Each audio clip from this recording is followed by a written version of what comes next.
Hi, this is Sanjay Gangal from EDACafe. I'm here with Vijay Narasimhan, Director of R&D at EMD Electronics. Hello, Vijay. Hi, Sanjay. Thank you for having me.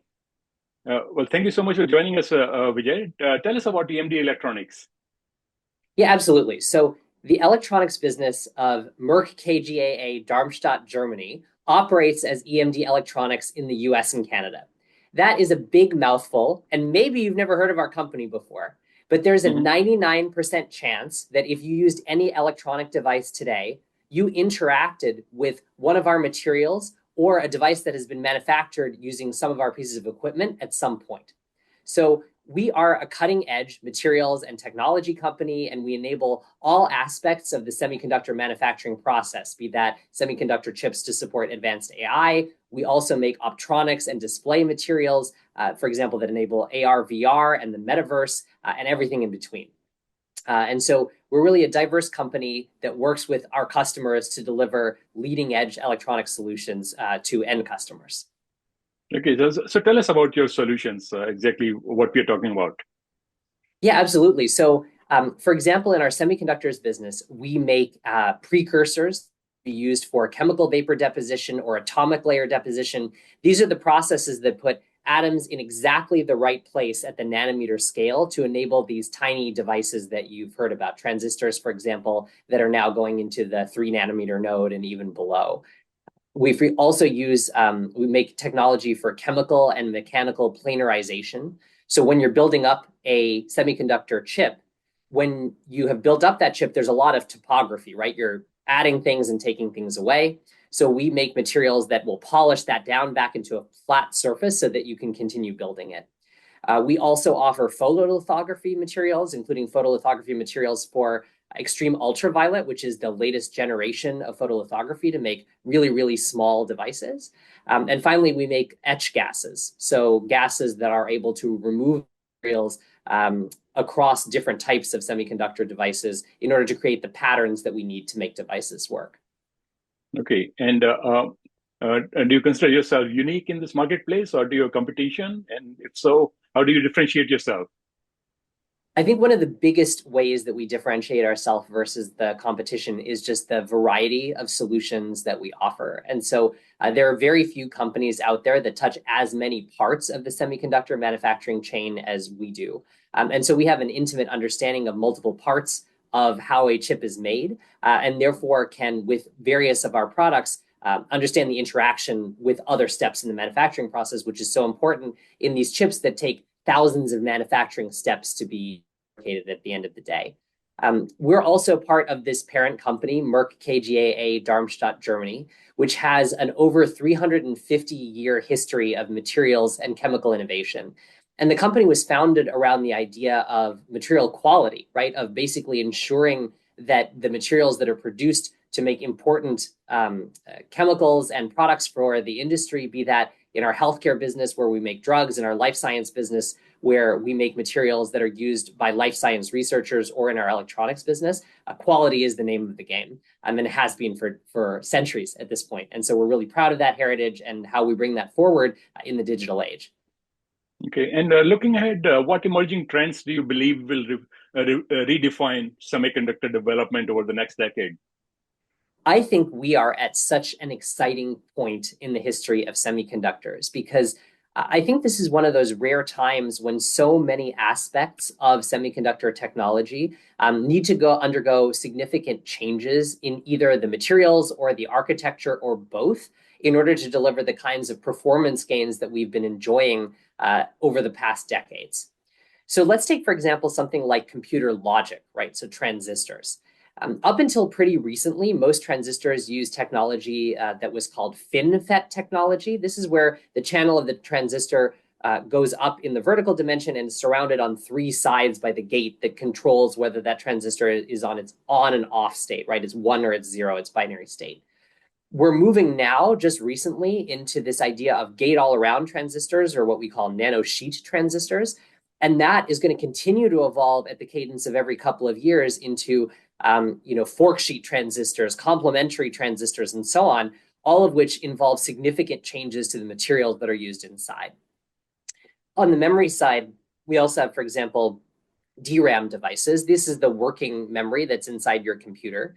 And DRAM devices are basically composed of one transistor coupled with one capacitor. And the capacitor is what holds the charge. So again, you have your logic 1 or 0 stored in memory. Now, those capacitors are getting taller and taller and denser all the time. And over the next few years, what you're going to see is significant changes to the way that those transistors and capacitors are arranged with respect to each other, as well as maybe a complete shift from these long tubular capacitors that go up and down to capacitors that are still long tubes but are lying down on their sides, and that can allow that significant increase in density. And then third, if those are just two examples of the many changes that are happening, but there's also a lot of changes happening about how these devices are disposed. So one of the big advents for AI chips and why they work so well is because you have memory that's placed extremely close to the graphical processing unit.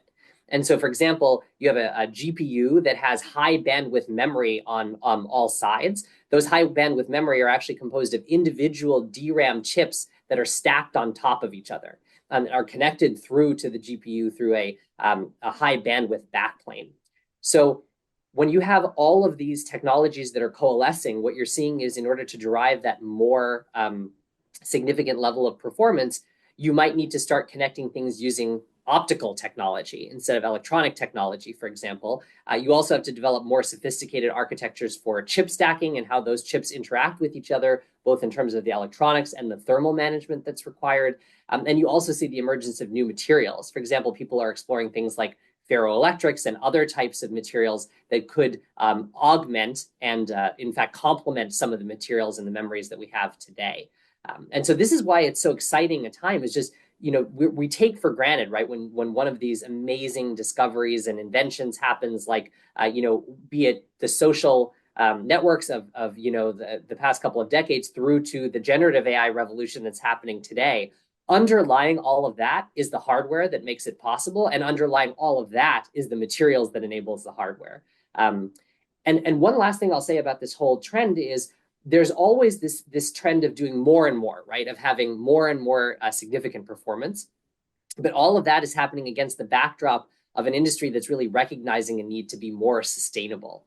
And so we also see, you know, events in power economy, right? That we actually have to be more energy efficient with how we are operating our chips. And again, that can be enabled at the materials level, but also in just the way that we manufacture the chips. We want to make sure that we minimize waste, that we reduce harm in any waste that we do create, and that we minimize the power and the carbon that's required to make semiconductor devices. So you have this one set of trends of amazing potential and power that needs to also take into account the fact that we need to be much more sustainable as an industry overall. Now, the semiconductor ecosystem relies on strong partnerships across materials, design, manufacturing, and supply chain stakeholders. What best practices have you observed in fostering successful collaborative engagements? Yeah, for sure. So our industry, as you know very well from all the guests you've talked to, your own experiences, is extremely paranoid, right? For lack of a better word, it's one where the competitive advantage comes sometimes from not sharing information super openly. But I also have observed in our industry that we're able to surmount some amazing challenges when we work together. And so I think that we've developed really effective ways to do that collaboratively across all of these different players in the value chain. So one of the ways that we can work collaboratively really well is to look at working in the pre-competitive space, right? Our industry is so closely roadmapped, right? So we have a very good plan and very clear inflection points where we need to make decisions about some of the materials and devices and architectures that I talked about, that years before that happens, we can already start to do pathfinding with partners, right? In a pre-competitive way to look at how solutions can go together. So for example, for a number of years, we and many of the others, our customers, our suppliers and equipment manufacturers, for example, have been working with the Semiconductor Research Corporation. This is an organization that pools funding from many different sources, including from the industry, provides industry oversight of research projects that happen in academia. So we're doing workforce development, talent development, really developing top-notch research at the academic level that we can then internalize within our own companies. We can also work in a pre-competitive way with companies one-on-one. So a really good example of that is the Intel-Merck KGaA Darmstadt, Germany partnership called OASIS, AWASES. It's a partnership around AI for sustainable semiconductor manufacturing. So we kicked off this partnership about a year ago. We're celebrating the anniversary of that partnership today. We already have 6 research projects that we're funding across 10 different academic research institutions to really look at the intersection between how can we use AI to develop more sustainable materials and processes for semiconductor manufacturing. And the amazing thing about that collaboration that we're doing with Intel is all the work in that collaboration is open access. And so basically we're encouraging the researchers to not only publish, but to make their code, their data, and their repositories available for the entire industry so that all of us can benefit. We can then, as individual players in the industry, take in that information, in addition to information that may be internal to us, and combine that to derive value for our customers, right? So there's this fine balance between creating things in an open way, making that accessible to really drive some of these important questions forward, and then being able to bring that internally. And that takes a lot of digital innovation and things like that. Okay. And finally, go ahead. Finish. Oh, no, just one last up. thing. On sustainability, we work really closely with some of our partners directly. So, Micron, for example, and we collaborate on sustainable etch gases. It's something that, we need to recognize. And we also work very extensively with the Semiconductor Climate Consortium, which has many players from across the industry working together on these important topics. So, whether you're talking about pre-competitive work that's happening in collaboration with individual companies or sort of in small groups, there are many ways that we can work together. Okay. And what is the best way for our audience to find out more about EMD Electronics on the internet? Yeah, absolutely. So if you go to the EMD Group website, if you are in the US and Canada, or if you have listeners that are listening internationally, they can go to the Merck Group website, so emdgroup.com, merckgroup.com. You'll be able to click on the electronics page. There you'll find a lot of information about our business, the markets we serve, as well as the products that we offer. So there's a really good catalog of the different products and solutions that we offer. Okay. And Vijay, is it okay if I ask you a couple of personal questions? Yeah, for sure. What do you do for fun outside work, or what is your personal passion? So one of the things that I love doing is actually kayaking. So my home is Collinsville, Connecticut. We're a small community that's on the Farm River. And I think that kayaking is a really unique opportunity to connect with nature and just remember, why we're trying to build the world that we're trying to build, that we want to enable people to be productive no matter where they are, but also that we want to preserve the world around us. And so just being out on the water with that repetitive motion, it's where I do some of my best thinking. And it's also where I feel most connected to some of the causes that we're working on. No, that's pretty awesome. Have you ventured out of your native areas also for kayaking? Well, what has been your favorite kayaking destination? Well, so it's interesting you asked that. So when I started, I started my adventures, guys, I guess on the water during my master's degree. I joined sort of an informal rowing team when I was at Cambridge University. As you know, rowing is really big in England. And the great thing there was it was such an inclusive sport, right? That they were really saying, hey, no matter what your ability level, no matter how tall you are, we'll find a boat for you and you can get out on the water, which I just think is so cool that you're able to be so inclusive about a sport like that. So when I decided finally to get my own boat, I got a foldable kayak. So I can fold it up and throw it in the car and take it anywhere I want, which is super amazing. And so one of my favorite locations was we actually took the kayaks up to Lake Placid. And so I really, really love both hiking in the mountains and kayaking. And so that was a really unique opportunity to do that. In the northeast of the US, it's a really interesting place to be. I mean, such amazing fall color in the winter and sporting opportunities both in the fall, and then sporting opportunities both in the summer and the winter. And so it's quite an amazing place. And there's so many little places to explore that are just, right on your doorstep, basically. So That's true. That's true. Final question, Vijay. Cats or dogs?